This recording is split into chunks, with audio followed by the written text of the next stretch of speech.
ఓం నమ శివాయ శ్రీమాత్రే నమ. మిత్రులకి శివభిలాషులకి అలాగే నన్ను ఇంతగా ఆదరిస్తున్న యూట్యూబ్ ప్రేక్షకులందరికీ కూడా పేరు పేరు ధన్యవాదాలు. మిత్రులారా, మీ అందరికీ కూడా ఆ పరాదేవత ఎల్లవెల్లలా మీతో ఉండి మీ మనోవాంఛ నెరవేర్చాలని మనస్ఫూర్తిగా కోరుకుంటున్నాను. చాలామంది మిత్రులు, అక్క చెల్లెలు మెయిల్స్లోను కామెంట్స్లోను గురువుగారు మా జాతక పరిశీలన చేయించుకున్నామండి, పండితులు మాకు రాహుకేతువులు దోషం ఉంది, శని భగవానుడు దోషం ఉంది, చెడు దృష్టి ఉంది, అందుకే మీకు ఇలా ఉంటుంది, కాబట్టి మీరు కంపల్సరీగా గ్రహశాంతి చేయించుకోండి అని చెప్తున్నారు.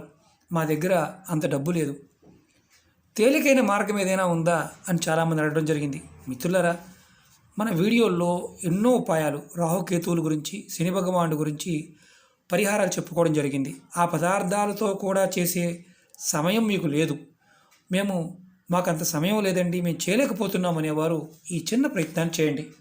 ఖచ్చితంగా మీకు ఈ చిన్న ఉపాయం, ఈ మంత్రం మనం జపించడం వల్ల గ్రహదోషాల నుండి, ఎటువంటి గ్రహదోషాలైనా సరే బయటపడతామని మన పురాణాలు చెప్తున్నాయి.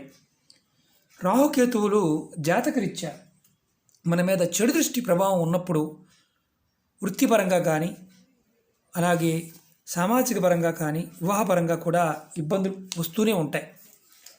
అలాంటప్పుడు మనం దాన ధర్మాలు చేస్తుంటాము, అలాగే మనం కొన్ని పూజలు చేస్తూ ఉంటాము. అయినప్పటికీ కొంతమంది గురువుగారు మాకు ఎటువంటి ఫలితం కనిపించడం లేదు అనేవారు ఇది తప్పకుండా ప్రయత్నం చేయండి. మార్పు 100% కనిపిస్తుంది, ఆశ్చర్యంగా కనిపించవచ్చు. ఎందుకంటే కొంతమందికి అయితే రాహుకేతు గ్రహాల పేరు వినంగానే భయపడుతుంటారు, భయం పట్టుకుంటుంది.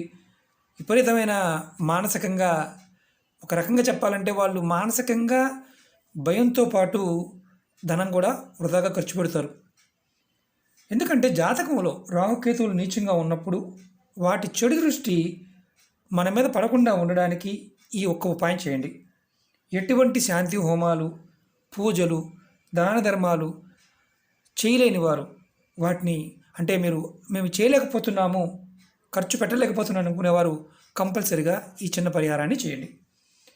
మన శాస్త్రాల్లో, మన పురాణాల్లో వీటి గురించి చాలా అద్భుతమైన వివరణ ఉంది. మనం ప్రతిరోజు కూడా మీరు మంత్రజపం చేయడం వల్ల గ్రహాల యొక్క చెడు దృష్టి ఏదైతే ఉంటుందో అది మీ మీద ప్రభావం చూపించదు. దీని గురించి మన శాస్త్రాల్లో, పురాణాల్లో వివరణ కూడా ఉంది. మీరు ఆ పురాణాల పేర్లు కూడా చెప్తాను, మీరు దాంట్లో కూడా చూడవచ్చు. మన శాస్త్రాల్లో, పురాణాల్లో చెప్పింది ఏంటంటే, మీ చుట్టూ ఉన్న వాతావరణం మీకు సహకరించాలి, అంటే పాజిటివ్ ఎనర్జీ ఉండాలి. ఆ పాజిటివ్ ఎనర్జీ అనేది మంత్రజపం ద్వారా పెరుగుతుంది. మంత్రజపం చేయడం వల్ల ఎనర్జీ పెరగడమే కాదు, మనకి గ్రహదోషాలు కూడా తొలుగుతాయి. మనకి ఈ విషయం మీద విష్ణు పురాణంలోను, శివపురాణంలోను, అలాగే గరుడు పురాణంలో, లింగ పురాణం, ఇలాంటి వాటిలన్నిటిలో కూడా మంత్రజపం గురించి వివరణ ఉంది. మీరు పురాణాలు చదివే అలవాటు చేసుకుంటే అసలు ఇలాంటి ఉపాయాలు, అంటే మామూలుగా తాంత్రిక ఉపాయాలు మిగతావి చేయవలసిన అవసరమే ఉండదు. మంత్రజపానికి ఉన్న శక్తి అలాంటిది.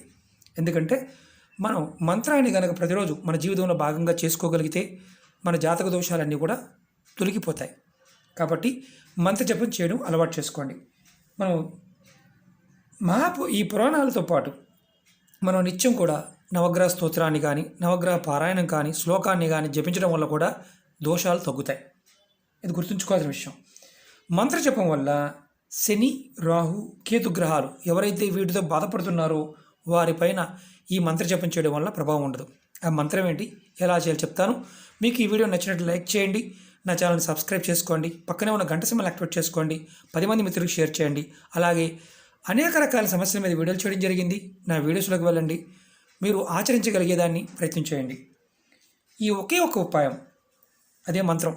ఈ మంత్రజపం చేయడం వల్ల మీరు ఇది ఉదయం కానీ, సాయంత్రం కానీ, రాత్రి సమయంలో అయినా సరే ప్రతిరోజు ఏదో ఒక సమయంలో ఈ మంత్రాన్ని జపం చేయండి. అది స్నానం చేస్తే చాలా అద్భుతంగా ఉంటుంది. చాలా తేలికైన మంత్రం. అందులో మొదటిది శివ పంచాక్షరి, ఓం నమ శివాయ. ఆశ్చర్యంగా అనిపించవచ్చు. ఈ మంత్రానికి ఇవ్వనిది, అంటే మనం ఏది కోరుకున్న ఇవ్వగలిగే శక్తి ఉంటుంది. అలాగే మనం ఎలాంటి దోషాలు ఉన్నా సరే శివనామ జపం చేయడం వల్ల, ఓం నమ శివాయ పంచాక్షరిని మనం జపం చేయడం వల్ల మనం సమస్య నుంచి బయటపడవచ్చు. అలాగే మృత్యుంజయ మహామంత్రం, అంతకుముందు వీడియోలో కూడా చెప్పాను. మృత్యుంజయ మహామంత్రాన్ని కూడా మీరు జపం చేయవచ్చు. అలా అంటే ఓం నమ శివాయ అనేది 108 సార్లు అయినా పర్వాలేదు. మృత్యుంజయ మహామంత్రాన్ని 108 సార్లు జపం చేయడం వల్ల కూడా మీరు ఈ గ్రహదోషం నుంచి బయటపడవచ్చు. అలాగే ఇంకొక మంత్రం ఏంటంటే ఓం నమో భగవతే వాసుదేవాయ. ఈ మంత్రాన్ని కూడా మీరు జపం చేయవచ్చు. ఈ మంత్రాన్ని కూడా 108 సార్లు జపించండి. ఖచ్చితంగా 100కు 100% మీరు రాహువు, కేతువు, శని భగవానుడి యొక్క సమస్యల నుంచి ఖచ్చితంగా బయటపడతారు. ఆశ్చర్యంగా అనిపించవచ్చు. ప్రయత్నించి చూడండి. డబ్బులు ఖర్చు పెట్టలేని వారు మంత్రాన్ని పట్టుకోండి, సమస్య నుంచి బయటపడతారు. మీరు ఇది మీ 3 కాకుండా మీకు కొంతమందికి ఇష్టదైవం ఉంటుంది. అంటే మీకు ఏ ఇష్టదైవం మంత్రమైనా సరే, మీకు రాముడు కావచ్చు, కృష్ణుడు కావచ్చు, ఎవరైనా కావచ్చు, మీ ఇష్టదైవ మంత్రాన్ని కూడా మీరు ప్రతిరోజు ఎక్కువగా జపం చేయండి. ఎంత ఎక్కువగా చేస్తే అంత మంచిది. అలా ఎక్కువగా చేయలేని వారు 108 సార్లన్నా రోజుకి జపం చేయండి.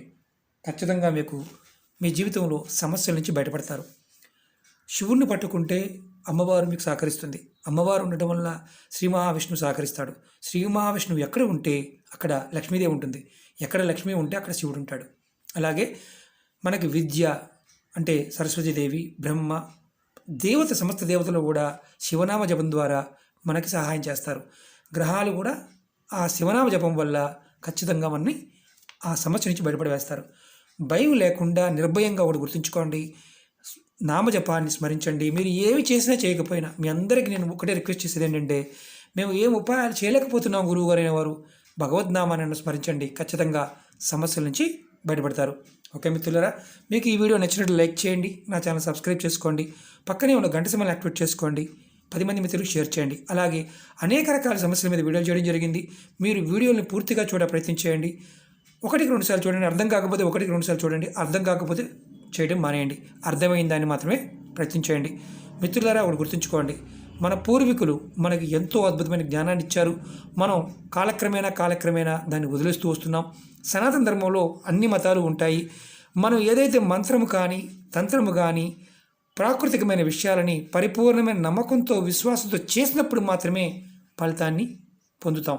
అలా కాకుండా మనం ఏమీ చేయకుండా, అంటే ఏదో ఉపాయం చేసాం గురువుగారు, ఒకసారి చేసాం అవడం లేదు, 2 సార్లు చేసాం అవడం లేదు, 1కి 10 సార్లు చేయండి. ఏ ఉపాయం మీకు అవడం లేదో అప్పుడు భగవద్నామాన్ని నిత్యము స్మరిస్తూ ఉండండి. మనసులో ఖచ్చితంగా మీకు ఫలితం ఉంటుంది. ఎందుకంటే మన జీవితంలో భగవద్నామాన్ని ఎంతగా పట్టుకోగలుగుతామో, ఎంతగా జపించగలుగుతామో, మనోజపం చేయగలుగుతామో, కలికాలంలో మనకి అంత అద్భుతమైన ఫలితాలు వస్తాయి. మీరు మాకు ఇది కూడా కావడం లేదు సార్, మేము ఏమీ చేయలేకపోతున్నాం సార్, చాలామంది మాకు ఏం బాగోవడం లేదు సార్ అని పెట్టే వాళ్ళందరికీ చెప్పేది ఒకటే, భగవద్నామాన్ని స్మరించండి. మనసులో మీ కోరికను భగవంతుడికి పరిపూర్ణంగా చెప్పండి. నామాన్ని వదలకుండా మనసులో స్మరించండి. దూషణ మానేయండి. ఎదుటివాడిని దూషించడం వల్ల మనమే లాస్ అవుతాం. ఆ సమయాన్ని భగవంతుడికి కేటాయించండి. నామ జపం ద్వారా ఖచ్చితంగా మన సమస్యల నుంచి బయటపడవచ్చు. ఓకే మిత్రులారా, ఓం నమః శివాయ, శ్రీమాత్రే నమః.